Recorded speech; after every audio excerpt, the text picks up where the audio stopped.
Antes de entrar diretamente na palavra, eu quero compartilhar um sentimento que eu tive enquanto a gente adorava ao Senhor. E que sentimento é esse? Vocês já perceberam que quando a gente canta, quando a gente vem aqui no domingo de manhã, parece que o nosso interior se acalma, parece que a gente fica leve. Vocês sabem o porquê disso? Não é porque a Inayá canta bem, é afinada, a banda é boa, os instrumentos são legais, o som está bacana. É porque você está cantando sobre o Evangelho. Você está cantando sobre verdades eternas que existem em Jesus. Então eu queria dizer para vocês, eu tive o sentimento de interiores sendo acalmados enquanto a gente adorava e cantava aqui. Gente, isso é possível na segunda-feira. Cante o Evangelho. Quando o seu coração ficar aflito, quando o seu peito apertar, quando você ficar naquele dia, cante o Evangelho. Cante músicas que falem do Evangelho de Jesus. Eu tenho certeza, não pela música, mas pelo que você está cantando, isso vai acalmar o seu interior. Amém? Espírito Santo, eu te peço que você continue no meio de nós, sendo mais perceptível, Senhor. Obrigado por essa manhã, obrigado pela vida de cada irmão que se deslocou para cá. Eu peço que a sua palavra venha falar ao encontro do nosso coração, em nome de Jesus, amém. Vamos lá, a gente iniciou uma série há 2 semanas atrás, e o nome dessa série é O Evangelho e a Vida Comum. Foi o Dudu que deu o start nessa série de mensagens, e eu hoje vou dar continuidade a ela. Mas antes de entrar na mensagem em si, eu queria falar algo sobre o motivo dessa série estar sendo pregada. O objetivo dessa série não é te fornecer ferramentas para ser mais produtivo ou ter sucesso e bem-estar na sua rotina. Todos os passos e pontos aqui demonstrados por mim ou por qualquer outra pessoa que vier aqui pregar, não tem como objetivo fazer você chegar a nenhum outro lugar que não seja Jesus Cristo, que não seja a manifestação da glória de Deus. O Evangelho e a vida comum é a aplicação de Cristo fora das 4 paredes desse templo.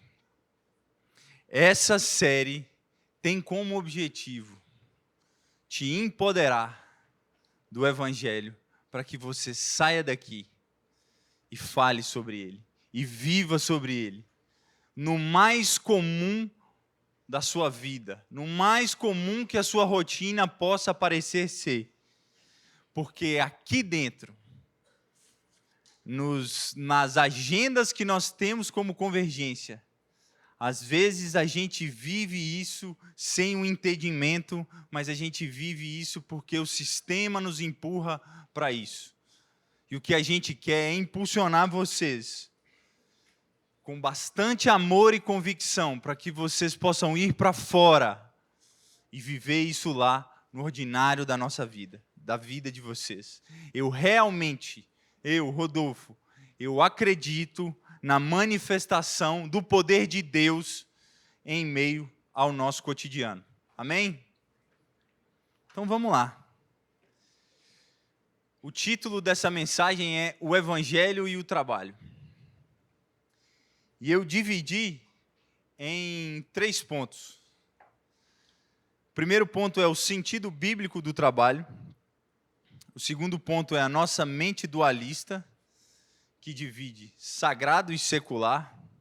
E o terceiro ponto é o trabalho de Jesus moldando o nosso ordinário.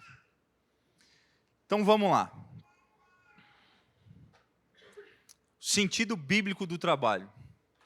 A maneira que nós encaramos o trabalho tem de partir de uma perspectiva cristã do mesmo. Nós precisamos, como igreja, como congregação, como igreja local em Montemor, recuperar o sentido bíblico do trabalho. E não há melhor forma de fazer isso do que olhando para Deus. E eu não sei se essa característica de Deus é muito latente no seu interior, mas Deus é trabalhador. É uma característica de Deus. Ele é trabalhador. O trabalho é um princípio eterno. Ele vem do eterno. Ele é praticado pelo eterno. E uma notícia é: você fará isso eternamente. E quando eu falo a palavra trabalho, eu não gostaria que a gente resumisse isso, que a nossa mente ficasse presa em um trabalho que geralmente é aquela pessoa que tem uma carteira assinada, que levanta regularmente todos os dias, num determinado horário, vai, cumpre suas tarefas e volta para casa. Até porque eu quero desafiar vocês aqui, se vocês têm coragem de chegar para uma mãe ou para uma dona de casa, olhar nos olhos delas e falar que ela não trabalha. Eu não tenho. E eu vejo o sorriso das mães e das mulheres aqui. Eu não tenho, porque elas trabalham muito. O trabalho, no seu sentido didático, vamos dizer assim, se você for olhar o significado, é um conjunto de atividades realizadas e o esforço feito por indivíduos ou pelo indivíduo com o objetivo de atingir uma meta. Então, essa é a definição de trabalho. Mas onde a gente vê a Bíblia falando ou começando a falar biblicamente sobre isso? Isso é iniciado no início, em Gênesis. Então, Gênesis 1:31 fala que e Deus viu tudo quanto fizera e era muito bom. E foram-se a tarde e a manhã, o sexto dia. Gênesis 2:2 fala: no sétimo dia Deus já havia completado a obra que fizera. Nesse dia ele descansou de toda a sua boa obra. E tudo que é dito aqui como obra, como você pode colocar a palavra trabalho nisso, né? Então a Bíblia começa a falar de trabalho a partir de tudo que foi criado. A criação é resultante de dias rotineiros de trabalho. São 6 dias trabalhados e um dia de descanso. Deus, o regente, o criador dos céus e da terra, o regente de todo o cosmos, exercendo a sua função de criador naquele momento, ele mostra em Gênesis uma forma sadia de trabalhar. A gente vê no início que o trabalho seguiu uma sequência, uma rotina. Deus teve rotina e foi coroado e contemplado no final também com descanso. Agora, o que pode nos trazer bastante incômodo sobre o tema é que nós olhamos de forma errada por essa atribuição divina. Fica com isso em mente. Atribuição divina. O trabalho é uma atribuição divina dada por Deus ao homem. Só que nós olhamos a partir de que visão? Nós olhamos a partir do que nós vivenciamos. Nós não partimos da criação, do design correto que o trabalho foi feito. Isso gera em nossos corações coisas que não estão sendo coerentes com o sentido criado do trabalho, com a perspectiva correta de Deus em relação a isso. Às vezes nós colocamos no trabalho, mesmo que indiretamente, uma desconexão com o Criador. E esse primeiro ponto, a minha intenção aqui é conectar o nosso entendimento, o nosso coração a esse lugar correto, ao design correto do trabalho, a forma como ele foi criado para ser exercido. e ver divindade nisso.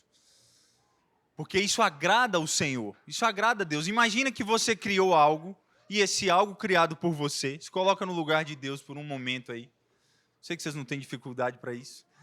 Mas imagina que esse algo criado por você está sendo deturpado ou feito da forma errada. Isso entristece quem criou. Então, exercer o trabalho da forma correta é deixar o Senhor alegre, porque a gente está fazendo da forma que Ele criou. Porque nós podemos pensar de algumas formas sobre trabalho. Uma delas é: o meu trabalho é um juízo de Deus na minha vida. A função que eu exerço hoje é uma forma de Deus me punir. É um juízo dele. Alguns usam a expressão: é a cruz que eu carrego. Não é possível que Deus tenha criado algo assim e que eu estou participando disso. Existe um exemplo de uma narrativa grega de um camponês chamado Sísifo, que relata muito esse sentimento que eu disse aqui, esses dois sentimentos. Então essa narrativa fala de um camponês que todo início de dia pegava uma pedra tão pesada e maior do que ele, e empurrava essa pedra monte acima. E ele gastava um dia inteiro empurrando essa pedra, até porque era uma pedra pesada e grande. E quando ele chegava no topo, no cume do monte, o dia já tinha terminado, a pedra rolava, ia para o pé do monte. No outro dia, esse camponês pegava essa pedra e rolava ela monte acima. E no final do dia, essa pedra caía. E no outro dia, ele pegava essa pedra, empurrava ela de novo. Vocês estão percebendo? É exatamente o sentimento que nós temos do que nós fazemos às vezes. E uma coisa que eu acredito que pode nos libertar disso é reconhecer que eu posso estar com um peso no meu interior. E o primeiro passo para eu ser liberto disso é reconhecer: Senhor, eu estou olhando para essa instituição divina chamada trabalho de forma errada. E a partir de hoje eu quero fazer isso da forma correta. Mas, irmãos, eu estou falando isso, mas eu não quero desconsiderar um fator que influencia muito a nossa vivência e o nosso pensamento sobre isso. E eu não posso desconsiderar esse fato. E esse fator. E qual que é esse fator? Esse fator se chama pecado. Gênesis 3,19 fala: do suor do teu rosto comerás o teu pão, até que tornes a terra, pois dela foste tirado, porque és pó, e ao pó tornarás. Isso aqui é o resultado do pecado na vida de Adão. Depois que o pecado entrou no homem através da vida de Adão, ele foi expulso do jardim e essa sentença se recaiu sobre ele. Do suor do seu rosto. Então remete a cansaço. Mas nós não podemos abraçar isso como uma verdade, no sentido de ficar: ah não, tem o pecado mesmo na minha história e eu vou abraçar isso e é assim que eu tenho que viver. Não. O pecado, ele confunde, ele cega o homem para olhar para o quê? Para a forma correta da criação de todas as coisas. E uma dessas coisas é o trabalho. Ah, e outra afirmação importante: sim, você é um pecador. Não sei se alguém te lembrou isso essa manhã, mas bom dia, você é um pecador. E a partir do momento que o pecado entrou no homem por meio de Adão, a nossa visão de tudo foi deturpada. O próprio Adão é um grande exemplo disso. Ele sai de uma posição de gerência, vamos dizer assim, do jardim, onde seus benefícios eram os melhores imaginados, para uma vida fora do jardim, para experimentar do cansaço que é gerado para buscar o sustento. Essa é a nossa realidade caída. Mas existe uma possibilidade de ver o trabalho de forma correta a partir da visão de quem o criou, a partir da visão do Criador. Então, que o Espírito Santo limpe as nossas lentes essa manhã. E dentro dessa visão correta do trabalho, eu gostaria de fazer duas afirmações para ilustrar o que não é o trabalho visto de uma maneira criada por Deus. A primeira afirmação é: o trabalho não é uma criação que pune o homem e que só serve para gerar cansaço. Não é. O trabalho não é essa ferramenta que quer te punir e quer te cansar regularmente. Não é isso. Outra coisa, o trabalho não é uma instituição redentiva. Ele não nos redime diante de Deus. Ele não possui o poder de redimir o homem. Você viu que são extremos, né? Do cansaço e de encontrar ali uma punição, a gente vai para o outro extremo de ver no trabalho a possibilidade de uma redenção. Nós precisamos cuidar desse sentido do trabalho dentro do nosso coração. Porque essas afirmações, como eu disse, elas têm uma coisa em comum.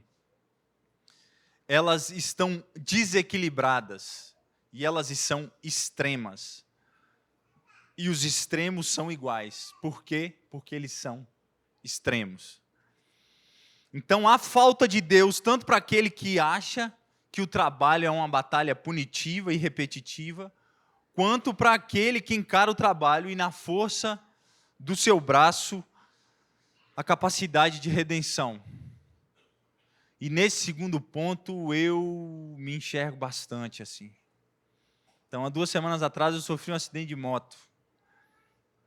Eu acertei um ônibus me acertou, depende da perspectiva de quem está contando. Eu conto que o ônibus me acertou, o motorista do ônibus conta que eu acertei ele. Só que eu levei a pior, né?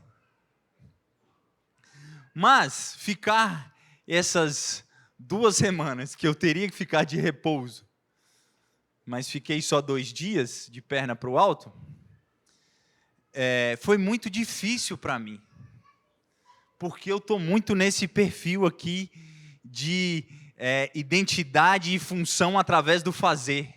Então, ficar parado, com a perna para o alto, com gelo na canela, sem funcionar, para mim foi consumidor. Mas o Senhor me encontrou.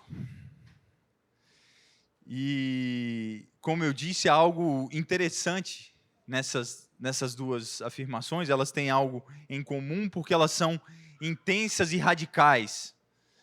Mas essas duas propostas, elas precisam de sentido para serem resolvidas.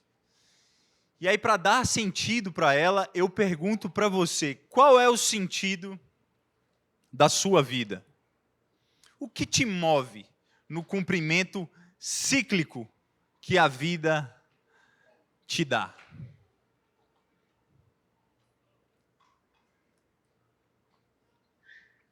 Só existe uma resposta para essas duas questões. Deus. Ele é o equilíbrio para os extremos.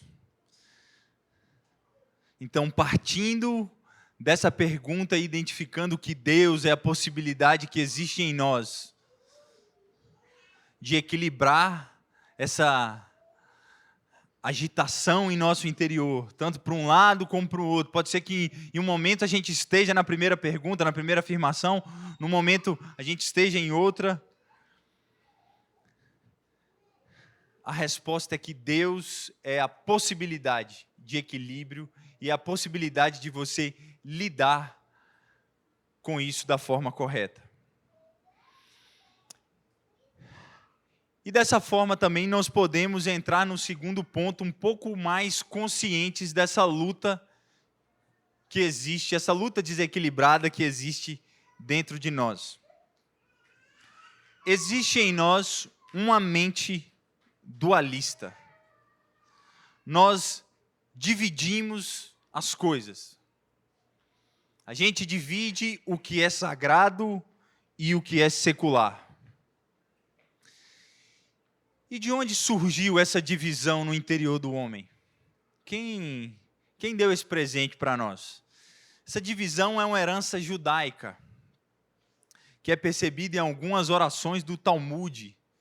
O que é o Talmud? O Talmud é uma coletânea de livros sagrados dos judeus. Então, se você ler esses livros, você pode perceber que em algumas orações ali presentes é muito perceptível a divisão de nós somos mais santos ou estamos aqui fazendo a vontade do seu coração porque estamos orando. E essas práticas, elas foram abraçadas pela Igreja Católica, por monges, por freiras, como justificativa de trabalho mais santo. Comparando com as pessoas da época, talvez há uma pessoa que lavra um campo, alguém que cuida da casa. Então eles tinham essa justificativa de estar cumprindo algo sagrado, algo mais santo, algo que agrada o coração do Criador. Só que trazendo isso para os nossos dias, existe uma similaridade grande em nós. E aí eu vou usar alguns exemplos atuais, que é a turma que fica aqui, os trabalhadores que ficam aqui na sala de oração. Irmãos, eles trabalham. Orar, se dedicar à palavra, estar aqui é um trabalho. Mas eles não são mais santos por isso. Ou o trabalho que aqui eles exercem não é mais santo que o seu.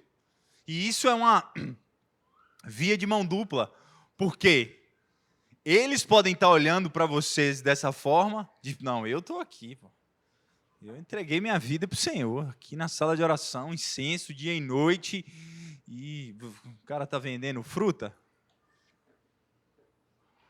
Ou você lá de fora falando assim, pô, vagabundo, fica ali tocando uma música e orando, e eu aqui vendendo milheiro de cartão, vendendo flyer.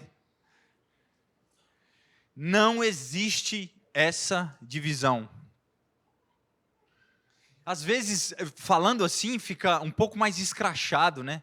Mas tem um exemplo que me pegou essa semana, que eu acho que a maioria já sabe, mas eu e a Paula, minha esposa, nós temos uma gráfica rápida, que inclusive hoje faz 8 anos.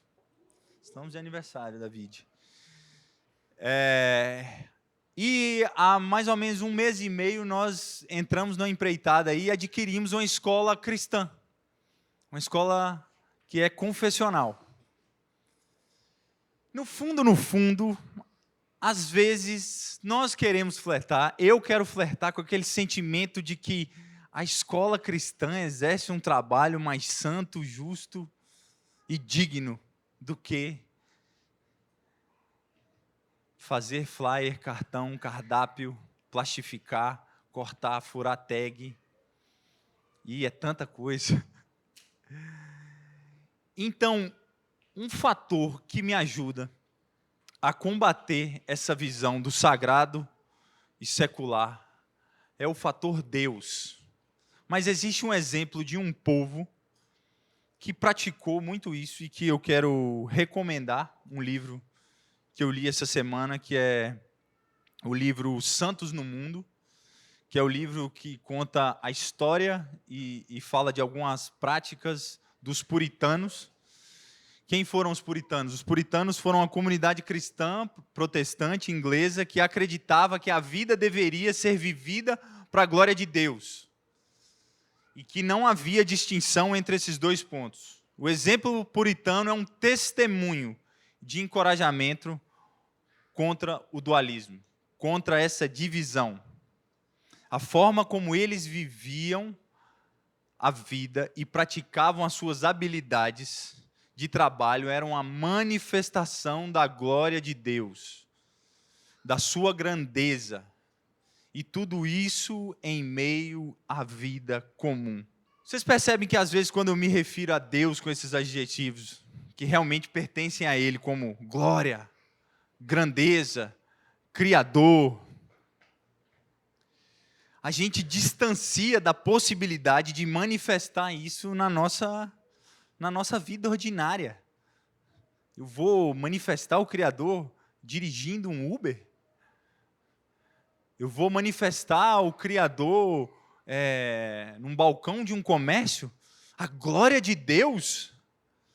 Então, o meu objetivo aqui é afirmar para você que Deus é manifesto na vida de um cristão que cumpre o trabalho que lhe foi proposto. E aí eu queria frisar, o trabalho que lhe foi proposto. Porque talvez na sua cabeça você quer algo, você tem um sonho, um plano, mas agora você não está vivendo isso. O que lhe foi proposto hoje?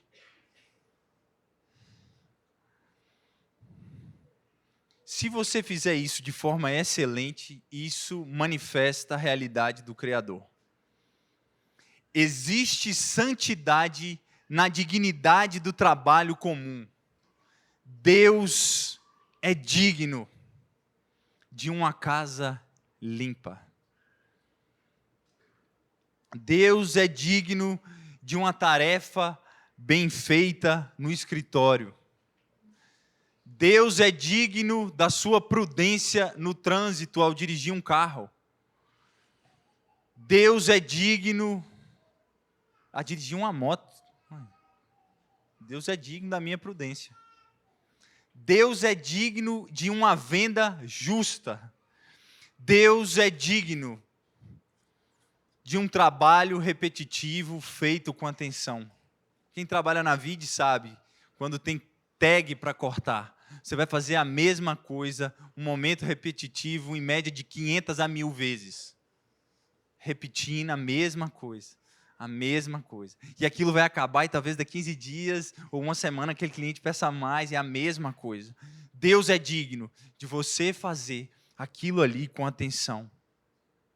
Deus é digno de crianças tomadas banho e arrumadas. Do seu filho, depois do banho que você dá cheirosinho, de cabelo penteado, pronto para ir dormir. Deus é digno daquela criança. Deus é digno do seu trabalho, mãe.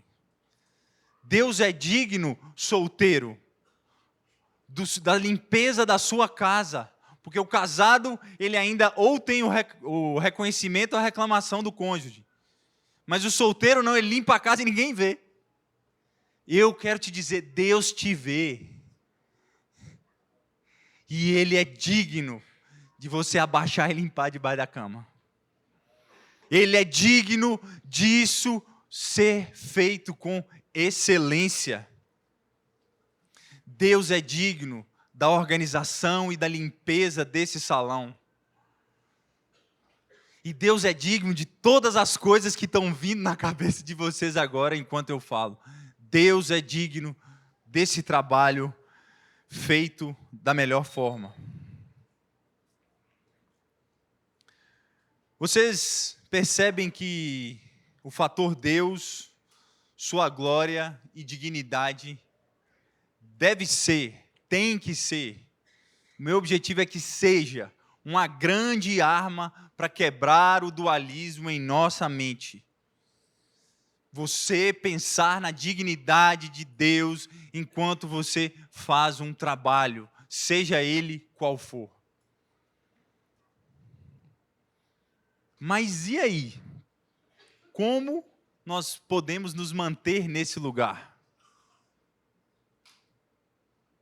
Como sair daqui e encarar o que me aguarda na segunda-feira como, olhando para as minhas dificuldades, cumprir esse chamado proposto ao homem? Então, existe um trabalho que foi feito, que torna possível essa verdade se manter constante em nosso dia a dia.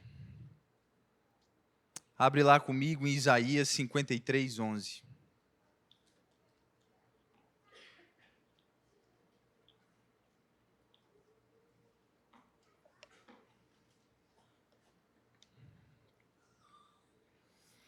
Isaías 53, 11 fala: e ele verá o fruto do trabalho da sua alma e ficará satisfeito com o seu conhecimento. O meu servo justo justificará muitos e levará sobre si as maldades deles. E é com esse versículo que eu entro no terceiro ponto. O trabalho de Jesus moldando o nosso ordinário. O verbo moldar está no gerúndio porque existe uma necessidade que essa realidade esteja constante em nosso interior, que essa atividade seja frequente. A consciência de Cristo em meio aos meus afazeres tem que ser constante. O Evangelho de Jesus Cristo é a possibilidade que eu tenho para que a manifestação da glória de Deus aconteça no meu dia a dia. Tem uma oração que Paulo faz na carta aos Colossenses que simboliza muito essa possibilidade. Vamos lá.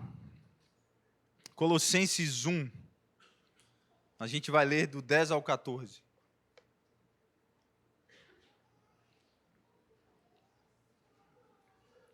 Colossenses 1, do 10 ao 14.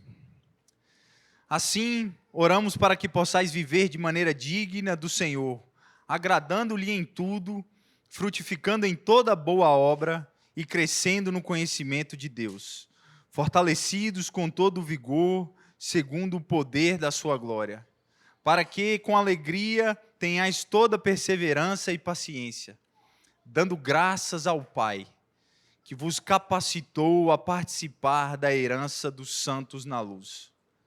Ele nos tirou do domínio das trevas e nos transportou para o reino do seu Filho amado, em que temos a redenção, isto é, o perdão dos pecados. Paulo aqui encoraja os irmãos em sua oração, mostrando que Jesus é a possibilidade, sendo o capacitador para que eles vivam de maneira digna toda boa obra. No versículo 10 e 11 ele fala um modo de viver. No versículo 12 ele diz para que a gente viva esse modo de viver tendo gratidão no coração, pelas coisas presentes e pelo que nos aguarda no futuro. Porque ele fala aqui que Deus nos capacitou para participar da herança dos santos na luz. E o 13 e o 14 fala o motivo pelo qual nós podemos viver isso. A redenção, o perdão dos pecados. Pare e pense nisso e dê o seu devido valor, de verdade. Que o seu desejo ao sair daqui seja fazer todas as coisas mediante a obra redentiva de Jesus na cruz. E pensar nisso, o nosso interior fica com uma mistura de sentimentos, né? A gente sente esperança, temor, incapacidade e diversos outros. Mas lembre-se, Jesus é um sumo sacerdote que morreu por nós e que entende a gente da melhor forma possível. Hebreus 4,15 fala, porque não temos um sumo sacerdote que não possa compadecer-se das nossas fraquezas, mas alguém que a nossa semelhança foi tentado em todas as coisas, porém sem pecado.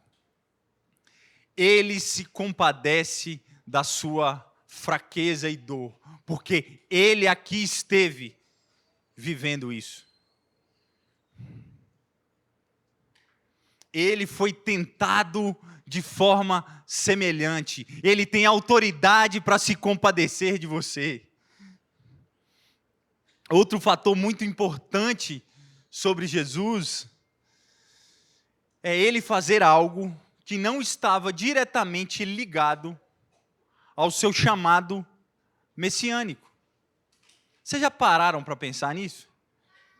Jesus trabalhou parte da sua vida, vamos colocar lá, 14, 15 anos, junto com José, sendo um construtor, né? Alguns historiadores vão falar que ele era um construtor, que não se resumia só à carpintaria, mas que ele trabalhava consertando casas e mexia com carpintaria e com obra em todos esses aspectos. Ajeitando móveis, ajeitando as coisas. Mas sabe o que é? Você já parou para pensar nisso? Jesus atendeu o cliente. Jesus foi para o corre. Jesus ouviu reclamação, ele trabalhou. Jesus recebeu devolução de algumas produções que talvez não ficaram boas. E ele teve que lidar com isso.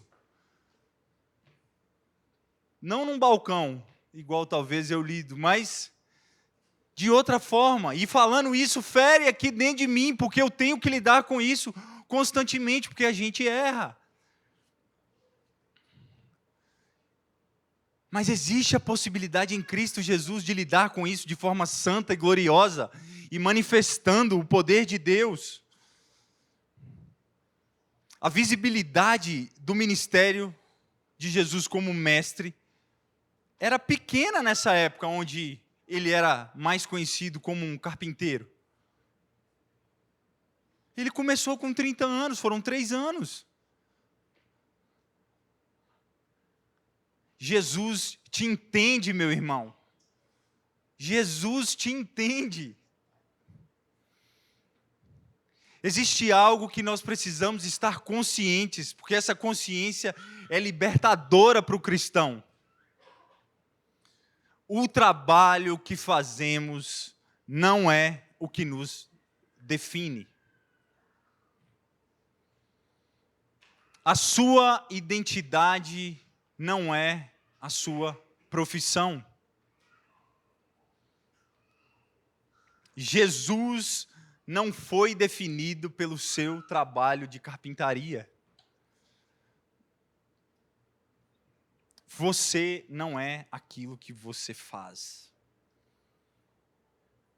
Eu não sou o Rodolfo da gráfica, mesmo que eu use disso. Eu não sou o que eu trabalho. Não é o trabalho que me define. Não é o que eu faço que me define. E eu quero já caminhar para o final, queria chamar o pessoal da música. A minha identidade não é a minha profissão.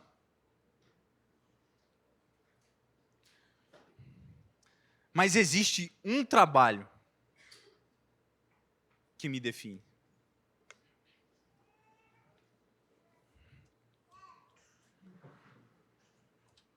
E eu queria te contar uma história sobre esse trabalho que te define. E a história é o seguinte: Deus, o Criador do universo, satisfeito em si mesmo, se relacionando entre si por meio da Trindade, percebeu não uma insatisfação, mas uma possibilidade de criar um ser e se relacionar com ele de tal forma onde toda a sua criação e relacionamento exaltam quem Deus é. E assim ele fez. Criou todas as coisas que vemos hoje e que sustentam o nosso viver. Nessa relação criador e criatura, nós, os seres criados, entramos em rebeldia contra ele e adotamos uma maneira de viver onde os nossos desejos e vontades são o centro da nossa direção. Mas Ele, em sua livre soberania, e muito interessado na sua glória,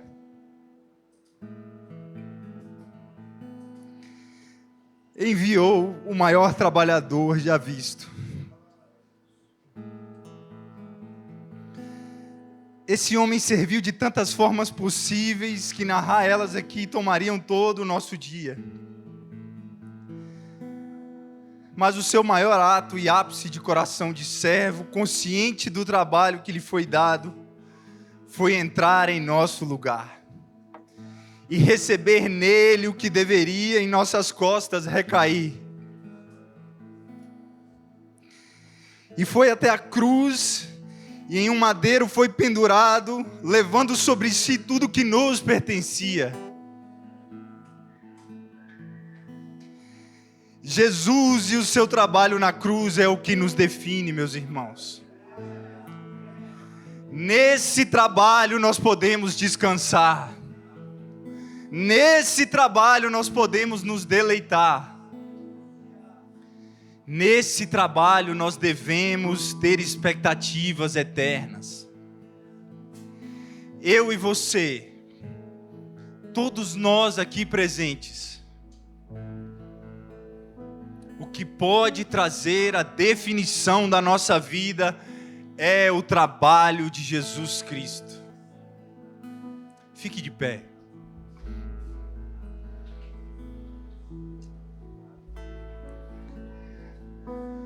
Espírito Santo, Jesus, nós queremos aqui nesta manhã reconhecer o seu trabalho naquela cruz, Senhor. Nós queremos reconhecer a sua morte em nosso lugar, Senhor. Jesus, e nós queremos agradecer e dizer que você é o que nos define, Senhor. Eu oro por definição de vidas nessa manhã. Vem, Espírito Santo, trazer a definição da vida de cada um aqui.